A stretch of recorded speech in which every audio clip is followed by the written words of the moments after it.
പരിധിക്കകത്തു നിന്ന് നാം നിർവഹിക്കുകയും ചെയ്യും. ഉദ്ഘാടന പ്രസംഗത്തിൻ്റെ ഭാഗമായി സാർവദേശീയ രാഷ്ട്രീയ സ്ഥിതിഗതികളെ സംബന്ധിച്ച് വളരെ സവിസ്തരം പ്രതിപാദിക്കണമെന്ന് ഞാൻ ആഗ്രഹിക്കുന്നില്ല. നമ്മുടെ പാർട്ടി കോൺഗ്രസിൻ്റെ രാഷ്ട്രീയ പ്രമേയം സാർവദേശീയമായ രാഷ്ട്രീയ ചലനങ്ങളുടെ സൂക്ഷ്മാംശങ്ങൾ ഉൾക്കൊള്ളുന്നതായിരിക്കും. സ്വാഭാവികമായും അതിൻ്റെ ഭാഗമായി നമ്മളെല്ലാവരും അത്തരം കാര്യങ്ങളെ സംബന്ധിച്ച് മനസ്സിലാക്കുകയും ചെയ്യും. പൊതുവായി ചില കാര്യങ്ങൾ മാത്രമാണ് സൂചിപ്പിക്കാമെന്ന് ഞാൻ കരുതുന്നത്.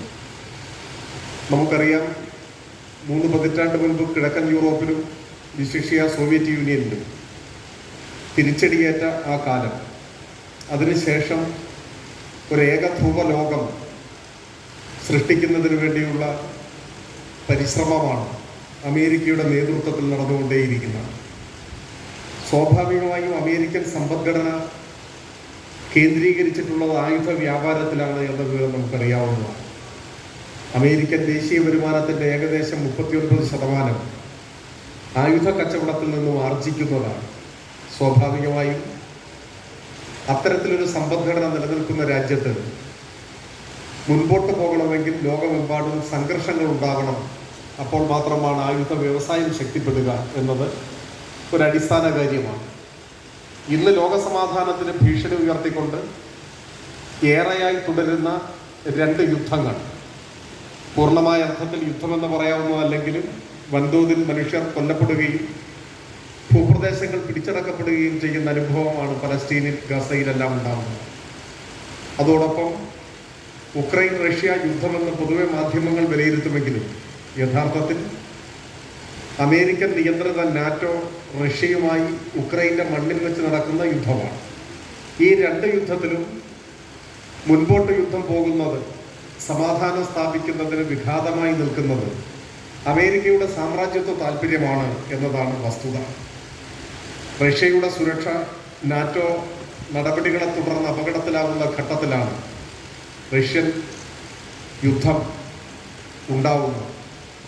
അവിടെയും നാറ്റോയെ മുന്നിൽ നിർത്തിക്കൊണ്ട് അമേരിക്ക തങ്ങളുടെ ആയുധ കച്ചവടത്തെയാണ് മുൻപോട്ട് കൊണ്ടുപോകാൻ ശ്രമിച്ചുകൊണ്ടിരിക്കുന്നത്. ചുരുക്കി പറഞ്ഞാൽ ലോകത്തിൻ്റെ സമാധാനം ഇന്ന് തകർക്കുന്ന നടപടികൾ അമേരിക്കയുടെ സാമ്രാജ്യത്വ താല്പര്യങ്ങളുമായി ബന്ധപ്പെട്ടുള്ളതാണ് എന്ന് നാം മനസ്സിലാക്കേണ്ടതായിട്ടുണ്ട്.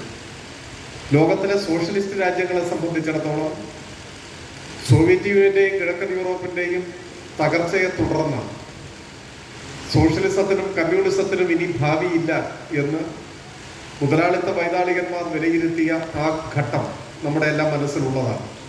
നമ്മുടെ ജില്ലയിലെല്ലാം ആ പ്രചരണം അന്ന് നേരിട്ട് അനുഭവിച്ചിട്ടുള്ളവർ പ്രതിനിധികളായിട്ട് ഉണ്ടാവും. എന്നാൽ സോവിയറ്റ് തകർച്ചയ്ക്ക് 3.5 പതിറ്റാണ്ട് പ്രായമാകുമ്പോൾ ലോകത്തിലെ 5 സോഷ്യലിസ്റ്റ് രാജ്യങ്ങൾ ലോക ജനസംഖ്യയുടെ 1/5 പ്രതിനിധാനം ചെയ്യുന്നു എന്നതാണ് പ്രത്യേകത. ഓരോ രാജ്യത്തിൻ്റെയും സവിശേഷമായ സാഹചര്യങ്ങളിലേക്കൊന്നും ഞാനിപ്പോൾ കടന്നു പോകുന്നില്ല. ഓരോ സോഷ്യലിസ്റ്റ് രാജ്യവും തങ്ങളുടെ രാജ്യത്തിൻ്റെ സവിശേഷതകൾക്ക് അനുസൃതമായ സോഷ്യലിസം കെട്ടിപ്പടുക്കുന്നതിനുള്ള പരിശ്രമത്തിലാണ് ഏർപ്പെട്ടിട്ടുള്ളത്. ചൈനീസ് പാർട്ടി കോൺഗ്രസ് കഴിഞ്ഞ സമീപകാലത്തെ പല പാർട്ടി കോൺഗ്രസുകളിലും ആവർത്തിച്ചിട്ടുള്ള ഒരു പ്രയോഗം തന്നെയാണ് ചൈനീസ് സവിശേഷതകളോടുകൂടിയ സോഷ്യലിസം എന്ന പ്രയോഗം.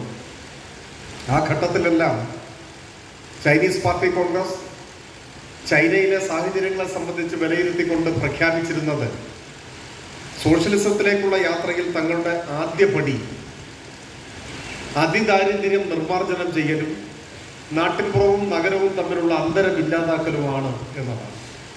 എന്നാൽ 2024 ആകുന്ന സമയത്ത് നമുക്ക് മനസ്സിലാക്കാൻ കഴിയുന്നത് ലോകത്തിൻ്റെ മുൻപാകെ ചൈനയ്ക്ക് മഹത്തായ ഒരു പ്രഖ്യാപനം നടത്താൻ കഴിഞ്ഞിരിക്കുന്നു. അത് അതിദാരിദ്ര്യം നിർമ്മാർജ്ജനം ചെയ്ത രാഷ്ട്രമായി ചൈന മാറി എന്നതാണ്.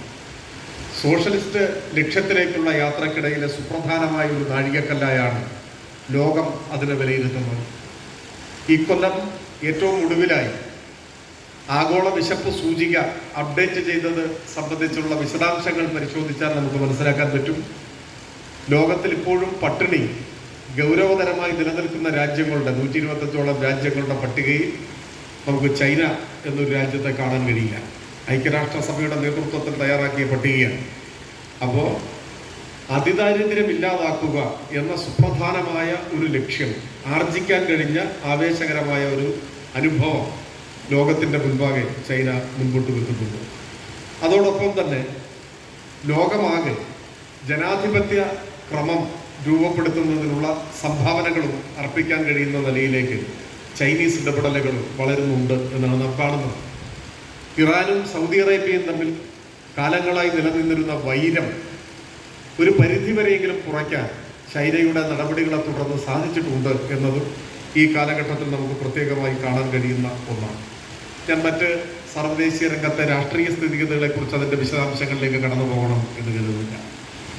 ആഗോള സമ്പദ് വ്യവസ്ഥ ഇപ്പോൾ ആഗോള സമ്പദ് വ്യവസ്ഥയെ അടിസ്ഥാനപ്പെടുത്തിക്കൊണ്ട് ലോകത്തിൽ രൂപപ്പെട്ടു വരുന്ന പണിയെടുക്കുന്ന ജനവിഭാഗങ്ങളുടെ സമരങ്ങളുടെ വാർത്തകളെല്ലാം ദൈനംദിനമെന്നോണം റിപ്പോർട്ട് ചെയ്യപ്പെടുന്നതാണ്. പ്രത്യേകിച്ച് കോവിഡിനെല്ലാം ശേഷം ലോകമെമ്പാടുമുള്ള തൊഴിലാളികൾ അഭിമുഖീകരിക്കുന്ന പ്രശ്നങ്ങൾ, അവരുടെ വാങ്ങൽ ശേഷിയിൽ വന്നിട്ടുള്ള കുറവ്, അവരുടെ വരുമാനത്തിലുണ്ടായ ഇടിവ്, ഇതെല്ലാം വളരെ ഗണ്യമായ നിലയിലായിരിക്കുന്നത് ഇതിനോടകം നാം മാധ്യമങ്ങളിലൂടെയും അതുപോലെ തന്നെ മറ്റ് ട്രേഡ് യൂണിയൻ പ്രസിദ്ധീകരണങ്ങളിലൂടെയും എല്ലാം തിരിച്ചറിഞ്ഞിട്ടുള്ളതാണ്. ലോകമെമ്പാടുമുള്ള തൊഴിലില്ലായ്മയുടെ തോതും ഭയാനകമാം വിധം വർദ്ധിച്ചു വരുന്നതായിട്ടാണ് കണക്കുകൾ സൂചിപ്പിക്കുന്നത്. യുവതികളുടെ തൊഴിലില്ലായ്മ നിരക്ക് 28.2% എന്നാണ് കാണുന്നത്. ലോകമെമ്പാടുമുള്ള യുവതികളിൽ 28.2% പേർ തൊഴിൽ രഹിതരായി തുടരുന്നു എന്നതാണ്.